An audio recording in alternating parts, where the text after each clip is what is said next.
Hello, I'm Jason Willoughby with Reach the City Ministries, and I wanted to welcome you back to our series on the key to discipleship. In this short clip, we're going to look at a very strange dinner party and a pretty amazing, huge, significant lesson that Jesus wants us all to get based on what happened to him at this Pharisees' house. So here's what's going on. Jesus has just publicly denounced the Pharisees, and a Pharisee invites him over to dinner. That's interesting. And when Jesus arrives, all the other guests get cooling oil for their hair and a foot washing and towel off for their tired, dusty feet. Not Jesus. He gets nothing.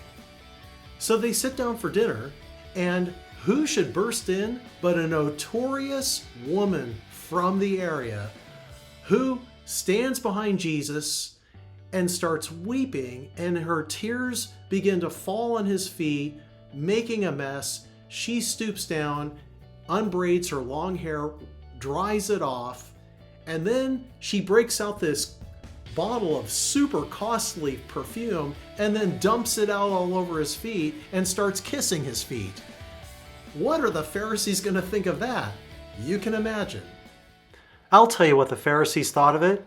In the passage, down at the bottom on this screen, here's what Simon thinks. If this man were a prophet, he would know who and what sort of person this woman is who's touching him, that she's a sinner.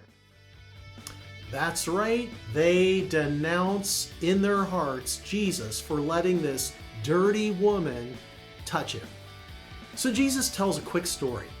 He says to the host, Simon, I want to tell you something. And Simon is, I'm all ears. What do you have to say? What could you possibly have to say? So he tells the story of two men who are hopelessly indebted to a moneylender. They're looking at jail or enslavement. And one owed a small fortune, the other owed a large fortune. Both couldn't possibly repay, so they went to the moneylender expecting to be seized and thrown into prison or sold on the slave market, and instead, this interesting moneylender forgives them everything. The debt is canceled. They are free to go. So Jesus asked the big question, which of these two forgiven debtors loves his benefactor more?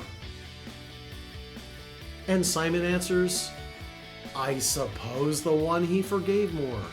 And then Jesus says, exactly. Then he contrasts how Simon treats him, not giving him even the minimum, with how this woman treats him. Nothing's too good for Jesus. She spends big money. She makes a public scene. She doesn't care if she has to go into the house of her enemies. She wanted to express devotion to Christ. Why?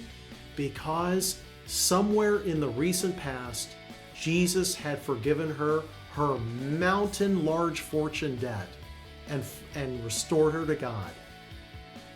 And Simon's relationship was this.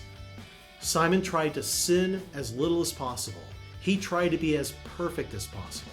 He tried to live out and up to God's perfect standards flawlessly. In other words, he was trying to live a forgiveness-free life. I don't need forgiveness, I keep the standards.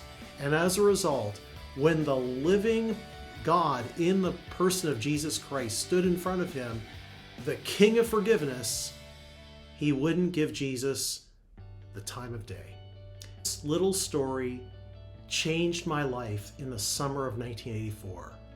I realized I've been barking up the wrong tree. I've been trying to live as perfect a life as possible and ended up far from God, because I felt like the goal was to need his forgiveness as little as possible. I realized instead the way of honesty, coming to him with my worst foot forward, not hiding and pretending, but bringing all the yuck, all the ugliness, everything, the secret stuff to him.